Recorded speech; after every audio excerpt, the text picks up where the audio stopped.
Anaitwa Engineer Mohamed Hamdu kutoka Rand Water. Jana kulikuwa na ziara maeneo ya Kaburi Kikombe katika visima vyetu, ziara ya naibu waziri na naibu katibu mkuu na ujumbe mwingine kutoka wizarani.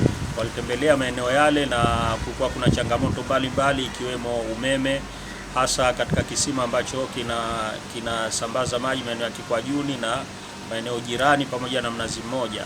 Kwa hiyo baada ya kufika pale tukaona zile changamoto zilizokuwepo, hasa ilikuwa sababu ya changamoto ilikuwa ni umeme. Baada ya kuunganishwa zile waya zilibadilishwa, kwa hiyo ikawa mashine ile inazunguka kinyume. Kwa hiyo baada ya kugundua ile tatizo, basi Mheshimiwa Naibu Waziri alitoa maagizo ya zile changamoto zote ambazo aliziona pale Kaburi Kikombe. Kwa hiyo tulizifanyia kazi zile leo asubuhi mapema, nyingine tulianza kuzifanyia jana. Leo asubuhi tulipoamka tulianza kuzifanyia kazi zote na tulizitatua.